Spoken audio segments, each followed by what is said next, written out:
All right, we are live. You know, we had to start putting the random book discussions that we have before we start talking about the book that we are actually actually supposed to be talking about in the videos, just so people can see. Hey, look, this is what people like talk about and stuff in book clubs before they get to their actual book.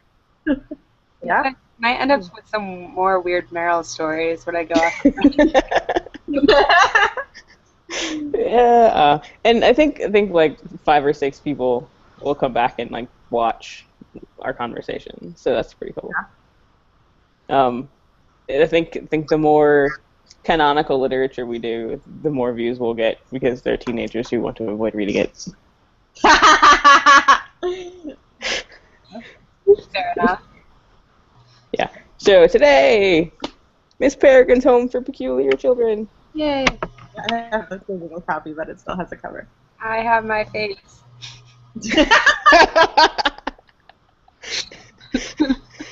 We like your face. Aw, thanks.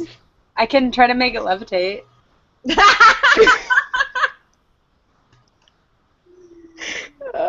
Yep. Good job. First impressions?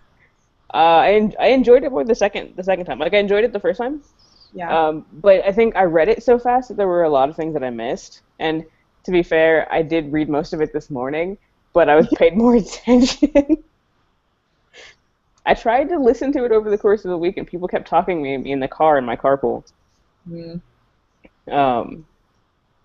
Yeah, I remember reading on Goodreads after I read it the first time that, oh, it's just like X-Men with like kids, and I'm like, I didn't have many thoughts about that at first, but now I'm like, it really isn't.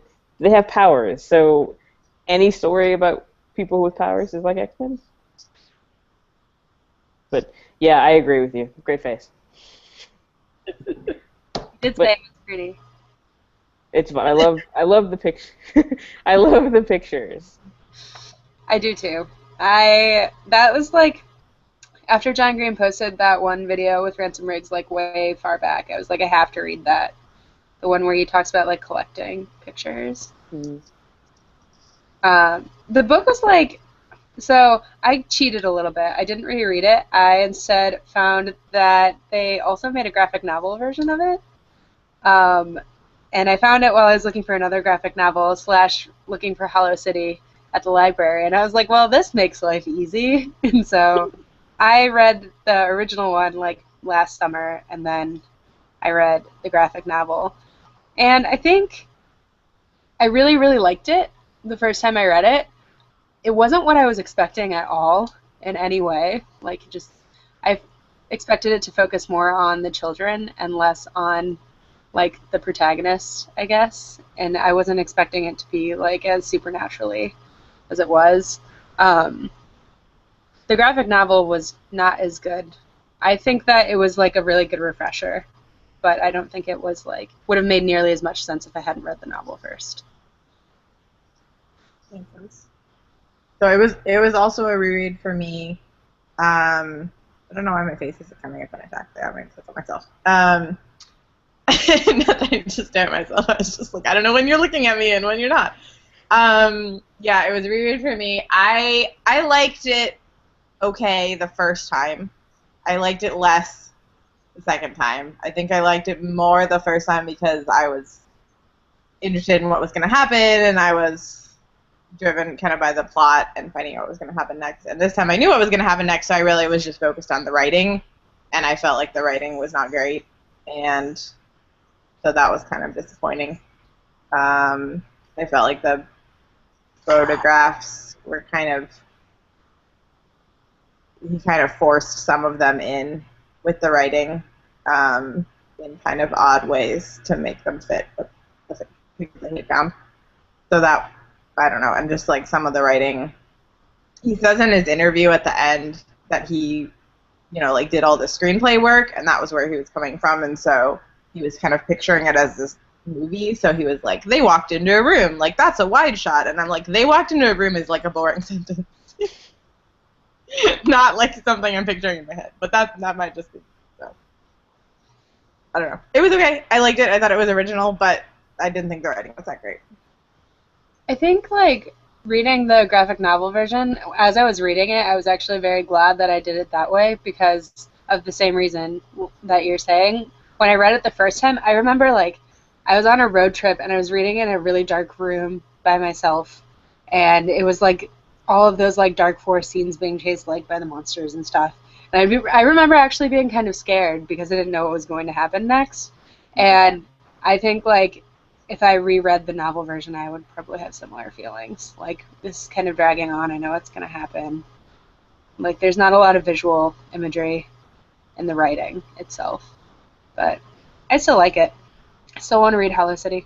I enjoyed what I remember of what I remember of Hollow City I enjoyed. My problem with the first, like, right after I finished Miss Peregrine the first time, was I couldn't remember what happened at the end. So the entire climax of the story, I was like, I don't even know.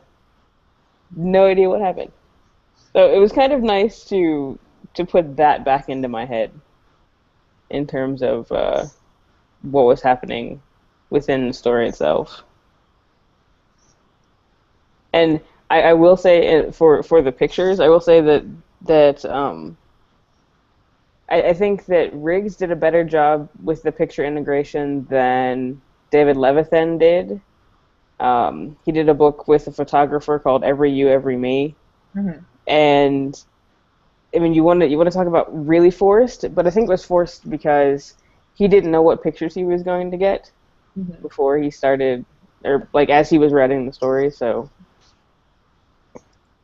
Yeah, I like this one better. The best primary source data I've seen integrated in a novel is Deborah Wiles, and she did it's called Countdown. It's a documentary novel set during the Cold War, and all this primary source data, the pictures and advertisements and everything are integrated into the story, and that one was done fantastically. Okay, I like it. Sorry, go ahead. I was going to say, I like mixed media. I like the photos. I didn't feel like they were super forced. I think, like, when things feel forced to me, I just kind of try to ignore them. Okay. Like, photos and stuff. Like, I hate when, actually, I know, whatever, it's a really good Holocaust book, but Anne Frank, like, my copy, had, like, all of the family photos in the center of it, and that, like, really bothered me. And I like how Miss Peregrine's Home for Peculiar Children, like, included it within the text as opposed to just, like, one lump sum of photos. Yeah. I guess. I think what bothered me, besides the fact that I felt like he had to kind of make the description of the characters fit the pictures, is that because he wasn't creating the characters from scratch, he was just trying to make them match the pictures, that I don't think he really fully thought out the characters as much as if he had created them from scratch. So, like, with Olive, who can levitate, sometimes she can control her levitation, she can go up and down at will, and sometimes they have to weight her down or she will fly up into the sky, which is like, it's one or the other. She either can control it or she can't, and because he was just trying to make a character that levitates to match this picture, like, he didn't really think through, you know, does she control it? How does it work? All those kinds of things. So it ends up being kind of contradictory, which bothered me. Yeah, I noticed in, and I don't know if this was, this wasn't the case, I guess, in the, like, actual novel, but in the graphic novel, there's a picture of the boy who, like, with the bees, I don't remember his name, but he, like, there is the photo where it's just, like, him and he has bees all over, and then there's, like, a drawing where he had, like, a net over his face, and I was like, wait, so does he have to have the net over his face, or is that just because he wants the net over his face? There was a scene when they were eating, where he was in mosquito netting, so the bees wouldn't bother other people. But I thought he could control them. Yeah, that was the scene, same scene. So if he can control them, then why is the mosquito netting necessary? Yeah, stuff like that. Or, like, the one that stuck out to me was, so Emma goes and she ties Jacob's hands behind his back, and then he has to take his shoes off. And I reread this paragraph like 2 paragraphs, 3 times, trying to figure out how he was going to take his shoes off if his hands were behind his back. You can sometimes slide them off without your hands. I suppose so. But like you're bending down and taking off your shoes with your hands tied behind your back? No, I just like step on the heel and wiggle my foot out. Yeah. It depends on what kind of shoes you're wearing. I feel like that happens more often than I actually untie my shoes. Like 1 out of 10 times I'll actually properly take off my shoes. Another thing that stuck out to me with the same sort of like contradiction writing is he has that letter from Miss Peregrine that he found that she sent to his grandfather, and when he's with Emma and then like the bad guys come to chase him, or the angry drunk guys or whatever come to chase him, he like throws the letter down into the alley, or he gives it to her and she drops it or something, and I was like, oh no, like the people are gonna find it and they're gonna like know this whole thing that's going on or whatever. And then nothing ever came of it, and then later he meets Miss Peregrine and he takes the letter out of his pocket and gives it to her. And I was like, but you left it in the alley, so how did you have it still? I think there was something too with how did they have so many of the correspondence letters? Like when he finds the like box of Emma's letters, like there was a letter from Emma to his grandfather, and I was really confused why Emma had the letter if she had sent it to the grandfather. He sent some stuff back. Did he? Yeah. Okay. That's weird. Yeah, when How did they get mail? Yeah, I don't know. Yeah, there were a lot of things that were confusing about that. Yeah. Wibbly wobbly timey wimey is my only answer. They could have a post box, but how would they ever check it if no one lives in the house? It's such a small island, they would surely notice. Right. Yeah, there were a lot of things. I mean, I am not a big fan of like time travel, timey-wimey books for that reason. Also, the White followed him, like, because he knew, because he was I forget them confused. Psychologist. The shrinky guy. Yeah, the shrinky guy. He was like, oh, you led me right to them. Now that's how we found. But then they had the whole thing where like the other whatchamacallits? The hollows. The other loops. Oh, the other loops. Yeah, the other loops were like being infiltrated too. So it was like there was like a breach in like finding them, but then they also just found them through Jacob. So I was really confused as to like, did they find them because they're taking them down slowly one by one, or did they find them because, like, in that theory, I felt like they should have been the first one to start having the downfall, as opposed to like they're going 1-to-1, and then they also found them because of this obscure, weird connection. Yeah, I didn't understand that either, because they said that the Whites could go through the loops, but the hollows couldn't. So that the Whites were like tricking them to come out of their loops. Right. Present day. But like the present day for some of the older loops, when they talk about like loop jumping, was the same time period as the loop, right? Or does it only when the loop is broken because they captured them and they're like in September 4th, and then now the hollows can get them? I don't know. You're gonna make my brain explode. I'm confused by the question. Repeat the question. The question is if the hollows, they said the hollows can't go through the loop, so the hollows couldn't get back to September 3rd, 1940. They could only be in the present day. Right. That's why they took them out. The Whites had to find them, go through the loop, and lure them out. Yeah. But there's other people in other loops that like don't exist in present day, that only exist in the older times. They talk about people can do loop jumping. You know what I'm talking about? No. So tangential question. Yes. If people loop jump, and say they loop jump to a loop in the future, do they still age? Like, does that age catch up with them? I Like don't it does if they would know. go out of the loop? No, because they only talk about them loop jumping backwards, so I don't know.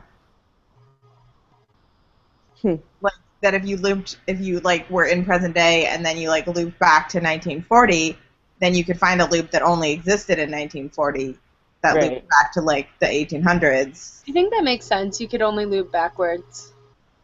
But then, what if you loop backwards? Can you then loop forward? Like, what if I went into a loop now, and then I went backwards to a new loop, but then I wanted to get back to this loop?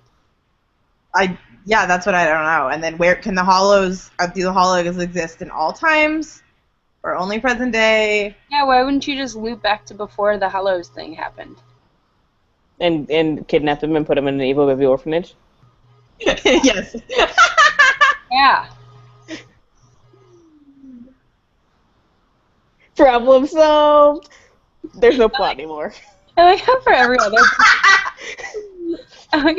other book we have this like long list of like questions, and we're just like, this is so inconsistent. We haven't even gotten to like technical book questions. It's just like we need to talk about this guy. Yeah. Well, that was what stuck out to me the most. Is like I don't understand how this works. These things are contradictory. Like I don't read a lot of like fantasy sci-fi type things, but I will if there's like a consistent explanation. I'm like, okay, like Harry Potter, like that's fantasy, but like I understand like the limitations of their magic. I understand how it works. And so like I can inhabit that world, but if it's like you're asking me to suspend reality, but you're not explaining to me how your magic powers work or how your time travel works, like I'm just lost. I don't know what's going on anymore. So it's really what it comes down to is it's a world building problem. Yeah, exactly. Yeah. Sometimes I really like books, and then I read Jessica's reviews, or I hear you talk about them, and then I don't like the books as much anymore. That makes me feel horrible. This happens with a book I read recently. I was like, oh, Jessica has a review on Goodreads. Maybe I'll read it. And I was like maybe a third of the way into the book, and then I read it, and I was like, yeah, I definitely see that. And the rest of the book, I couldn't stop thinking about the points you made. I was like, dang it, I should have finished the book and then read the review. So I made a note to myself, but that's happening right now. I try to always review a book before I read any other reviews of it, just so it's like my own personal views not influenced by other people. Yeah. So I'm sorry for whatever book I ruined for you. I think it was Is Everybody Hanging Out Without Me? Oh, yeah. But my roommate also had been talking about it, and I was like, it kind of sounds like Bossy Pants, but not as good. Yeah. Wait, who was that by? And I thought that, and then I read your review, and I thought that, and then I read other people's reviews, and I still thought that. So. Hold on, I just got sunscreen in my eye. Ah, I need to go wash my eye. Probably that. So Anyway, do we have a list of questions for? I can. Who is the book you're talking about by? Wait, what? Which book? It was Everybody Hanging Out Without Me. Mindy Kaling from The Office. Okay. Yeah, so I found some and I put them they're in the chat. I haven't looked at them yet. I have no idea if they're any good questions. Lit Lovers is apparently a well-read online community, which sounds kind of hoity-toity to me, but you know, we are well-read. Like, it's like how, you know, people who read classics think they're better than everybody else. It's like when people on, I don't remember what I was going to say, but I have a friend who always is like, well, I did very good, if I do say so myself, which I do. It's like, yes, I'm confirming something that I am saying, and I'm confirming that I am saying it because it is true because I say it. And then you should tell them that they belong to the Department of Redundancy Department. The what? Department of Redundancy Department. Sounds like a department. Oh, there's the chat. I minimized it or something. So I didn't know that was I think we should talk about number 2 because I think it's a funny question. What is wrong with him? Yeah.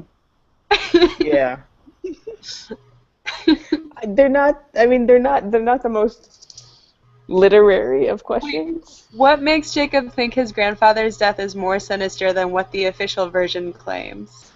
Is that He's seeing things. It's because he's crazy. Yeah. Well, what makes him think that he... I guess because he saw the thing. He saw the hollow, and that makes him think, wait, I saw a thing. So there's more to this. He's got, like, eyes.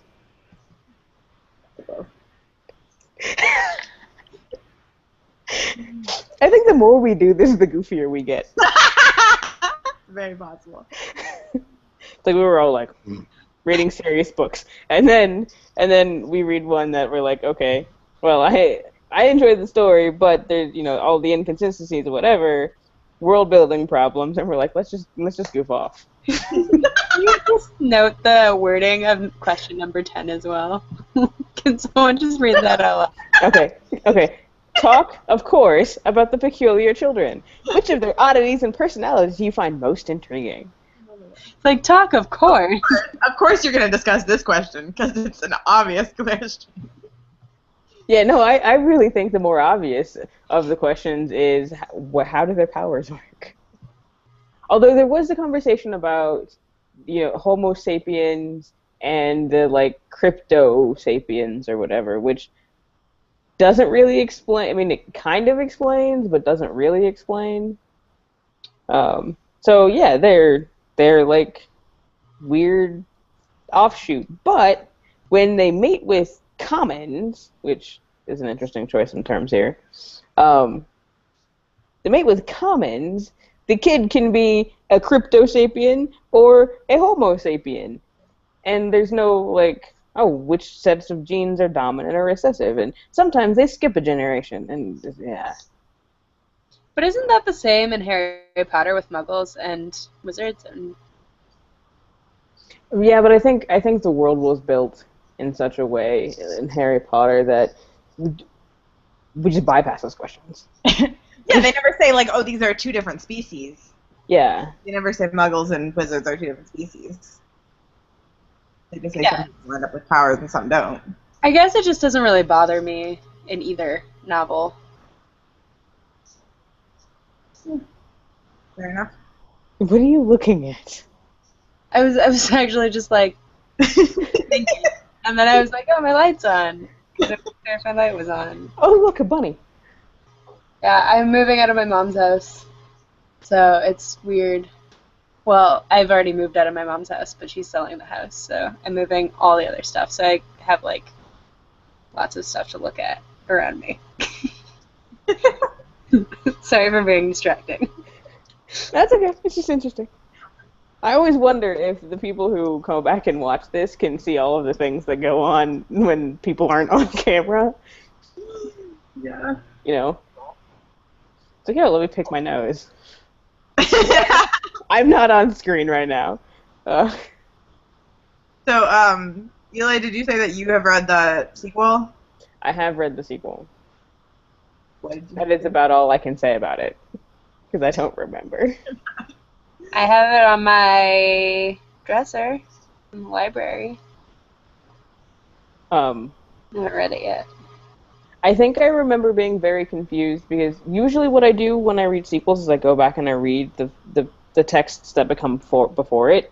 Mm-hmm. And just because I have so many things that I want to read, I did not do that with this one. And I was very confused through most of the story because I was not immersed back into that world. That's what the graphic novel was really good for. It was just like, oh yeah, these are the things that happened. Here's a refresher. You can read this in an hour. Okay, cool. Which I did. Well, I mean, Hollow City was not Hollow City. Miss Peregrine wasn't a really long read, I think. Or maybe 4 hours. I'm a slow reader, so it takes me longer. But normal people probably like 4 or 5 hours. No, there is no normal when it comes to reading speed. Every person for themselves. Mine is slow reading speed. That's okay. There's nothing wrong with that. Yeah, that was a reading speed. Makes me sad because I have so many books I want to read, but they take so much time. The end. I don't think I have any desire to read Hollow City. I was like, nah, I don't really care enough. And then I was like, oh, look, there's a preview. I'll read the first chapter or two that's included at the end of the Peregrine. So then I read it, and then I was like, yeah, nope, still don't care what happens to them. Yeah, I think my curiosity wins out. I will probably get the third from the library instead of purchasing it. Wait, there's gonna be another one? I think so. I don't think it ends at the end of Hollow City. I don't remember feeling like it was wrapped up, but that might be a testament to my bad memory. So. Miss Peregrine definitely wasn't. No. Questions. Well, that was one of the discussion questions. I think it was the last one. Yeah. Probably. That's what I was thinking of when I said you read that one, because it says, will you read future installments? Nope. Not for me. I might be interested to see the movie, because they're making a movie of this. And I think because I had problems with the writing more than the story, I think I might like the movie. But then I don't like scary movies, and it might be scary, so maybe I won't see it. I think it'll be scary in the way that, like, the latter Harry Potter movies were scary, though. Meaning what? Like, I don't... Because it's a kid's novel. So I don't think, like, they would make it terrifying. I don't know. Or, like, Hunger Games type scary. I did not watch Hunger Games. I will not watch. Oh, well, then maybe don't watch it. Yeah. Yeah, it was disturbing. Yeah, the book was so disturbing to me that I was like, I'm not gonna reread this or watch the movie. I can't put myself back in that world again. Yeah. But that's because it was good. So. Yeah. Woohoo! You guys want to see the movie of Miss Peregrine? I probably will. I probably won't see it in theaters. Yeah. Or I'll see it like the Dollar Theater or the Discount Theater. Yeah. Because movies are way too expensive to see in theaters. Yeah. Fair enough. What did I see last week? What did we go see last week? We saw The Giver. We saw The Giver last week. Oh, was it good? I enjoyed it. Did it feel like pretty true to the book? Or was it? In a lot of ways, yes, but I mean, they changed a number of things with going from first person to third person. Much like the Hunger Games. Yeah. No, it was pretty good. Is there anything else we want to say about this?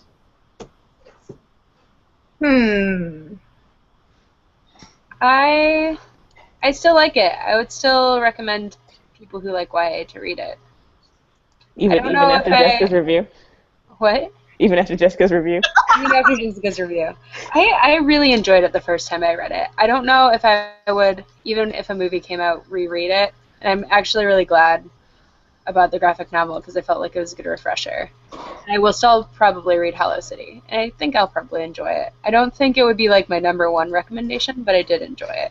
Especially for like boys, because I feel like a lot of YA doesn't cater very well to boys, and I felt like it was a very gender neutral, stereotypical gender neutral.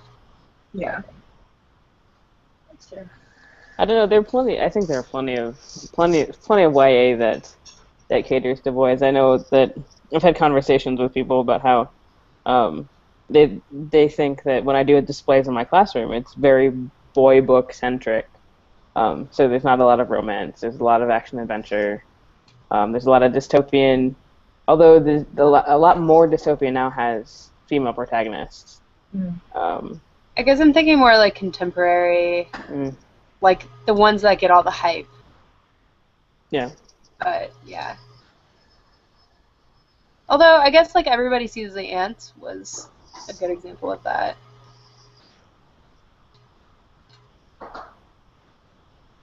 I've been reading a lot of like girl books though in YA lately, so I'm just skewed. Fair enough. Morgan Matson.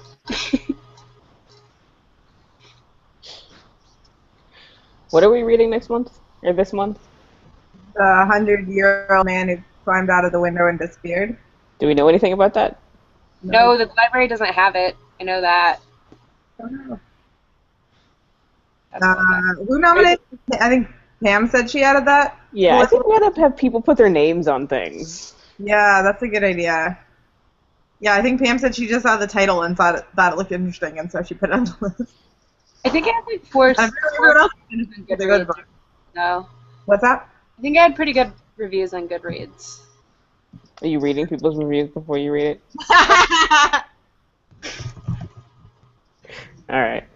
So... Jessica, don't post a review until I read it. Self-restraint, Meryl. Don't read it. No self-restraint when it comes to Goodreads. I also really like, have you seen the guy's name who wrote it? Jonas Jonason? No, that's great. Nice. Yeah, it has 3.8 stars on Goodreads. I'm not reading reviews, I'm just looking at the stars. Don't worry. Okay.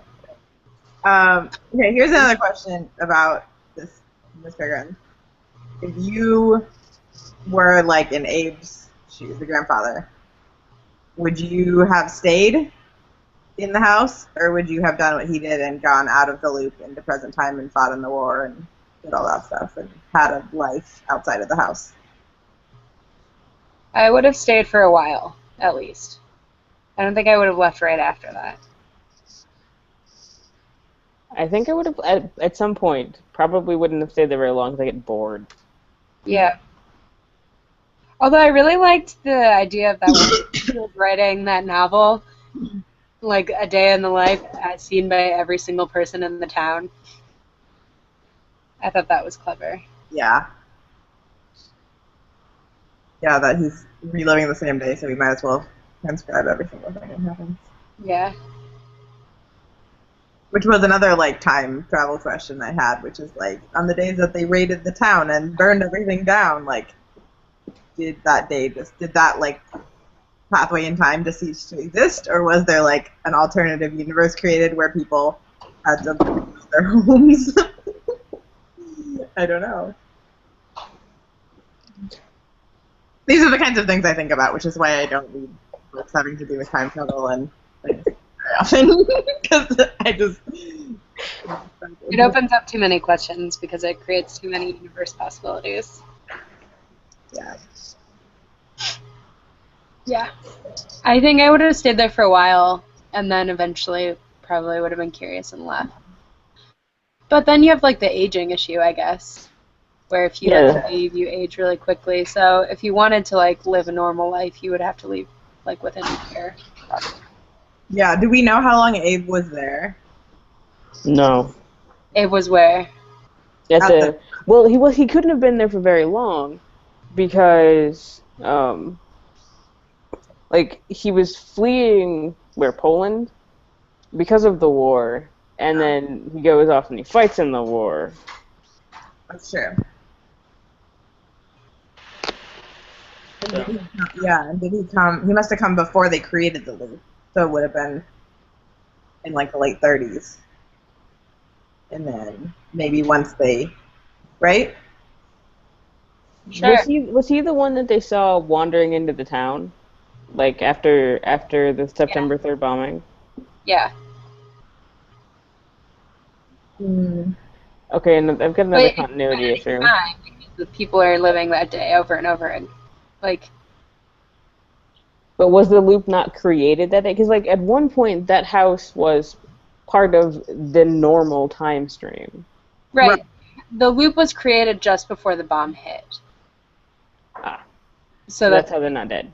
So Miss Peregrine, like, literally when the bombs were dropped, created the loop so that, like, they never actually...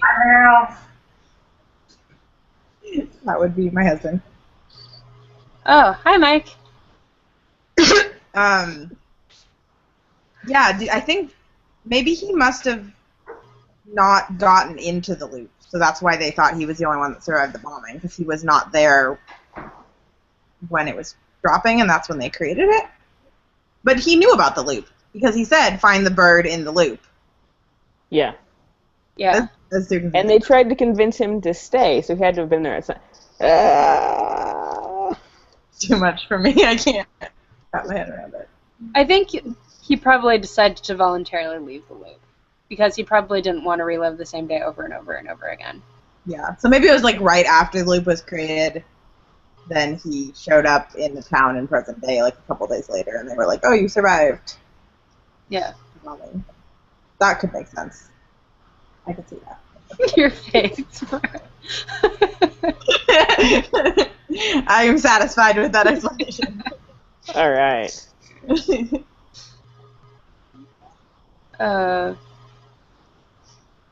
Anything else we want to discuss? Not here. I have something I want to share after the stream.